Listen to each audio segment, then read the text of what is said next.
아멘. 오늘 우리가 살아가는 자리에 하나님이 계신 것을 분명히 고백할 수 있기를 주의 이름으로 축원합니다. 아멘. 이 땅을 살아가다 보면 믿는 자라고 할지라도 껄끄러운 사람이 있기 마련입니다. 만나기가 좀 부담스럽고 그리고 심지어 삶에서 배제시키고 싶은 사람들 말입니다. 오늘 예수님은 아무도 끓이는 일이 없으시다라고 말씀하시는 분으로 우리에게 다가오고 계십니다. 아무도 끓이는 일이 없으실 분이 아니십니다. 예수님의 상황을 보면 예수님을 끊임없이 미워하고 배신하고 반발하는 세력이 주위에 늘 항상 있었기 때문입니다. 그리고 특별히 오늘 바리새인과 헤롯 당들은 특히나 더욱 그런 자리에 있습니다. 그런데 왜 예수님은 아무도 끓이는 일이 없으신 것입니까? 그분도 인간이셨는데 왜 껄끄럽지 않으신 것입니까? 왜냐하면 예수님은 사람을 외모로 보지 않기 때문입니다. 즉, 그 사람이 한 행동이나 말, 그 사람이 나타낸 것으로 그 사람을 대하지 않으신다라는 것입니다. 사람의 말과 행동이 사실은 그 사람을 파악하는 우리의 전부일 것입니다. 하지만 그 사람의 말과 행동으로 판단한다면 죽게 세워지면 금방 좋아하고 또 싫은 말하고 거북스러운 그런 말들을 하면 나도 싫고 멀리하게 되어질 것입니다. 예수님이 사람을 보시는 것은 그 사람의 말이나 그 사람의 행동이 아니셨습니다. 예수님은 사람을 보실 때에 한 가지로 보셨던 것입니다. 하나님의 나라가 임해야 할 대상이었던 것입니다. 그래서 성전 자체를 다 없애버린 것이 아니라 새롭게 하시는 것입니다. 사람 자체를 다 없애는 것이 아니라 새롭게 하시는 것입니다. 포도원 자체를 무너뜨리는 것이 아니라 포도원을 지켜나가고 새롭게 하시는 것입니다. 반면에 바리새인과 헤롯 당은 참으로 어색한 불편한 동거를 합니다. 쉽게 말해서 껄끄럽지만 같이 있게 되어집니다. 같이 있지만 불편한 거예요. 참 사람은 놀랍습니다. 사랑했던 사람도 불편해질 수 있고 가까운 사람이 오히려 더 멀리 느껴질 수도 있습니다. 같이 있지만 이들은 공통된 하나의 목적 때문에 그나마 동거합니다. 이들의 동기는 무엇입니까? 바로 예수님을 책잡으려는 것이었습니다. 서로 생각과 마음이 달랐지만 예수님을 책잡으려는 이 목적 때문에 그들은 같이 합니다. 그러나 이들이 같이 있는 것이 어색한 것은 그들의 목적 자체가 하나님 나라를 이루는 것이 아니라 사단적인 목적이었기 때문입니다. 책잡으려고 하는 것, 서로 좋지 않은 생각을 공유하며 같이 있는 사단적인 목적은 결국 그 자체가 불편한 관계일 수밖에 없습니다.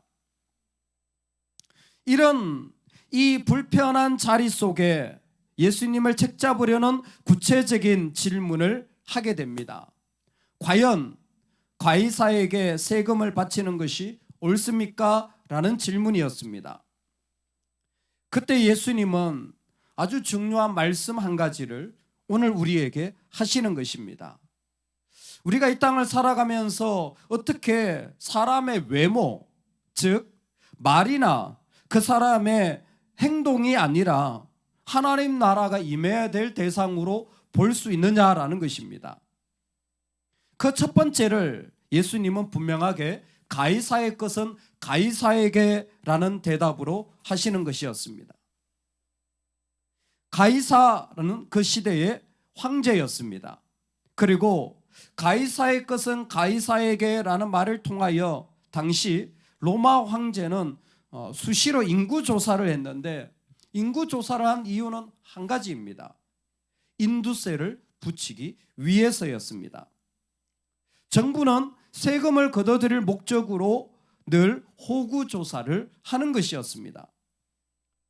우리도 곳곳에서 곧 정세가 되어지고 또 세금이 올라간다는 이야기가 들려지고 있습니다. 왜 그렇습니까? 국가의 재정이 부족하기 때문에 세금을 내는 것은 국민의 당연한 의무입니다. 가이사의 것은 가이사에게라는 말을 통하여서 이 땅에 살아가는 그리스도인들도 정부라는 조직을 정당하게 인정할 줄 아는 마음이 중요하다라는 것입니다. 우리가 거룩하다고, 그래서 세상은 다 타락했다고 선을 그어서 악담만 해서는 안 됩니다. 즉, 책 잡으려고 하는 마음으로는 세상을 변화시킬 수 없다라는 것입니다. 아무리 세상이 타락하고 정부가 불의하다고 할지라도 우리는 그 정부에 나아가서 심지어 그 의무를 행해야 한다는 것입니다. 우리는 그곳에 나아가서 대화하고 함께 발맞추어 가려고 발을 담궈야 하는 것입니다. 그것이 교회에는 역사적으로 오랜 동안 이어져 왔습니다. 초대교회는 그 정부가 핍박을 했지만 핍박하는 그 정부에 있는 백성들을 향하여서 밥을 주고 어려운 구제를 하였습니다. 근대에 와서는 참으로 기독교를 핍박하는 일들이 있었지만, 그래서 믿는다는 것 자체로 쫓겨나지는 일들이 있었지만, 그래서 우리는 기독교를 프로테스탄트라고까지 불려지지 않았습니까? 저항 세력이라고.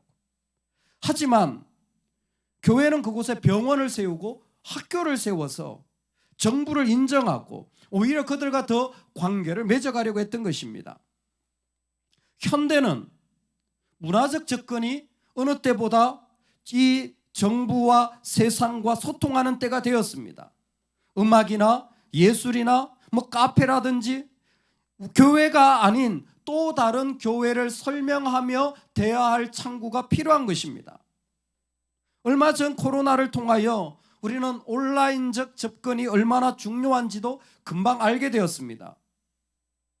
사실 수많은 교회가 온라인 실시간 예배를 하고 있지 않았기 때문에 코로나라는 바이러스 하나에 예배가 멈춰지는 일들이 곳곳에서 일어났습니다. 온라인 예배가 진리입니까? 아닙니다. 절대 아닙니다. 함께 모이는 것이 본질입니다. 하지만 온라인 상에도 사람들이 있다면 교회는 그것을 인정하고 그곳에 소통하려고 노력해야지, 아니 무슨 온라인은 마귀 새끼가 있는 곳이니까 가면 안 돼. 그게 신천지가 아는 이야기예요. 아무리 악하더라도, 아무리 힘들더라도 그리스도인들은 마땅히 이 땅을 인정하고 그곳에서 해야 할 세금이라는 피눈물 나는 의무도 해야 한다라는 것입니다.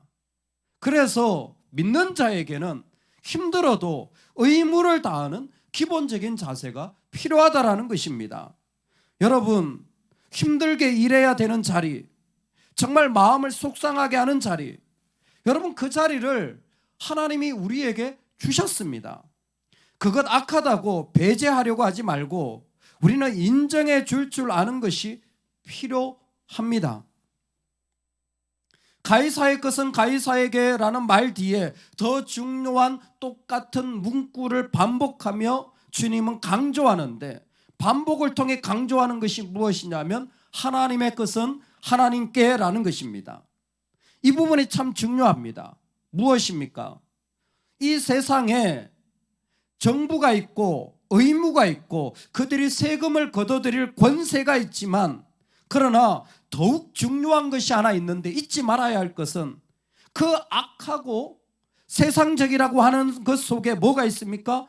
하나님의 권리가 있다는 거예요. 이 땅이 우리에게 요구하고 책 잡으려 하고 심지어 시험 들게 하고 악하게 한다고 할지라도 그 현장 속에 뭐가 있냐면 하나님의 것, 하나님의 권리가 있다는 것을 믿으시기 바랍니다. 예수님은 정말 놀라운 말씀을 하세요. 동전 하나를 들고 이렇게 말씀하십니다. 이 형상과 이 글이 누구의 것이냐? 우리는 성경을 읽으면서 금방 알게 되었습니다. 이 형상이라는 말이 어디 나옵니까? 창세기 언어예요. 근데 하나님이 가이사의 얼굴을 갖다 놔놓고 형상이라고 말하는 것입니다. 왜 그렇습니까? 사람들은 당시 로마 황제가 거의 신이었습니다. 그리고 그 동전을 보며 사람들은 가이사를 생각했습니다. 가이사가 부과하는 힘든 의무를 생각했고, 가이사가 주는 가혹한 삶을 생각했고, 가이사로 말미암아 나라가 망한 피폐한 어려움을 생각했을 것입니다. 그런데 예수님이 이렇게 말씀하십니다. 너는 가이사의 형상만 있는 것이 아니라 하나님의 형상도 있어. 너에게 가이사의 것만 있는 것이 아니라 너에게 하나님의 것도 있어 라고 말씀하시는 것입니다. 믿으십니까? 믿으십니까? 아멘. 우리가 예수 그리스도를 믿을 때, 권세 되신 그분이 우리에게 있을 때 우리에게는 하나님의 권리, 하나님의 것이 되어지는 자리가 생긴 것입니다. 마가복음에서는 이것을 구체적으로 베드로에게 예수님이 설명했습니다. 하나님의 일을 생각하는 자리. 베드로가 사람의 일만 생각할 때 너는 하나님의 일을 생각할 수 있는 사람이야. 가이사 외에도 하나님이 있습니다. 가이사에게 드릴 것이 있다면 하나님께 드릴 것도 있습니다. 내 마음을 드리고 내 중심을 드리고 내 기도를 드리는 것입니다. 할렐루야. 그러므로 이 말씀은 단순히 헌신해야 된다라는 것 이상의 이 땅의 어두움의 권세를 살아가는 자들에게 예수님의 권세가 얼마나 중요하고, 오늘 우리가 살아가는 삶의 자리에 분명히 하나님의 것이 있음을 선포해야 되는 믿음의 자리인 줄로 믿습니다. 그래서 우리는 이 아침에 기도해야 합니다. 여러분, 기도하는 것이 우리에게는 이 정부를 향하여 섬기는, 그리고 이 땅을 향하여 섬기는, 그리고 우리가 껄끄러움 없이 살아가는 일들의 가장 중요한 자리입니다. 왜 힘듭니까? 왜 아픕니까? 돌아보면 한 가지입니다. 하나님의 것을 많이 잃어버렸기 때문이에요. 그 형상만, 가이사의 형상만 붙잡고 있기 때문입니다. 오늘 우리가 하나님의 형상으로 우리를 채우는 자리로 우리는 그 자리에 서야 할 줄로 믿습니다. 그래서 오늘 우리가 기도해야 할 두 가지 중요한 제목이 있습니다. 그게 뭡니까? 말씀 그대로입니다. 내가 해야 할 의무의 자리를 위해 기도해야 합니다. 가이사를 위해 기도하라고 말씀하시는 것입니다. 칼 바르트는 국가에 대한 최고의 봉사는 기도라고 했습니다. 왜 그렇습니까? 이 정부도 하나님의 나라가 임하여야 될 나라이기 때문입니다. 이 백성들도, 그 악한 사람도 하나님의 나라가 임해야 될 사람으로 보여질 때 우리는 단순히 싫고 껄끄러운 존재가 아니라, 이 영혼도 하나님이 정말 원하시는구나라고 우리의 중심을 세울 수 있는 겁니다. 요즘 전도를 하면서 이 생각을 많이 하게 됩니다. 정말 말 그대로 목사가 전도해도 복음이 안 들어가요. 참 답답합니다. 요즘 자꾸 전도를 하고 안 믿는 몇몇 분들을 만나서 자꾸 권하는데 복음이 안 들어가요. 그럴 때마다 내가 뭐하러 이 짓 하나, 이렇게 안 믿는다는데, 여러분 그러면 전도가 되겠습니까? 근데 전도를 해보신 분들은 다 알아요. 얼마나 사람들이 안 받아들이는지, 얼마나 사람들이 환영하지 않는지. 근데 우리는 왜 전도하는 겁니까? 그렇게 싫다고 하는데, 그렇게 안 받아들인다는데.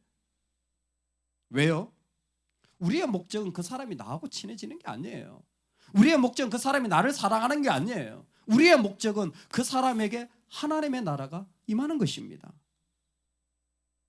그 일을 위해 필요한 것은 오늘 우리가 살아갈 자리에, 오늘 우리가 만나는 그 사람들을 위해 기도하는 것입니다.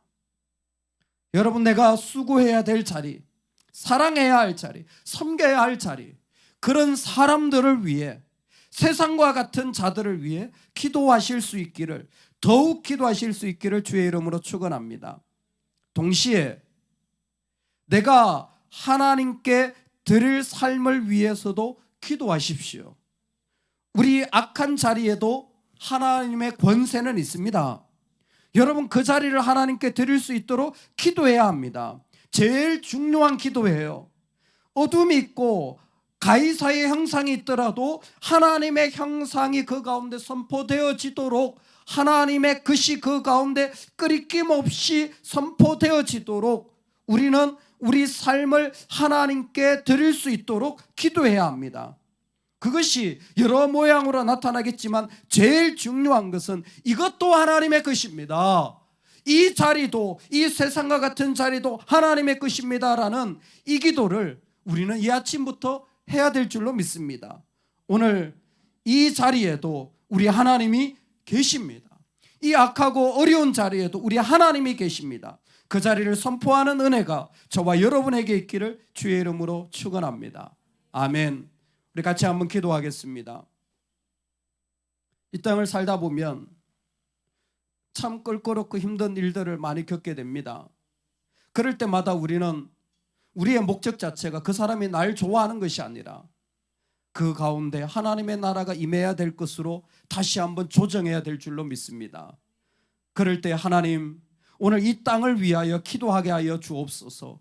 가이사와 같은 악한 마음, 악한 세상, 그것을 멀리하는 것이 아니라 오히려 그곳에 발을 담그기 위하여 기도하는 인생, 어떻게 더 사랑하고 어떻게 더 세울까를 기도하는, 축복하는 자가 그 기도를 빼먹지 않게 하여 주옵소서. 그 기도의 자리가 살아있게 하여 주옵소서. 무엇보다 하나님께 내가 드려야 할 하나님의 것, 그것을 고백할 수 있는 믿음을 주시옵소서. 우리 주여 한번 외치고 간절한 마음으로 기도하며 이 한날을 시작하겠습니다. 주여.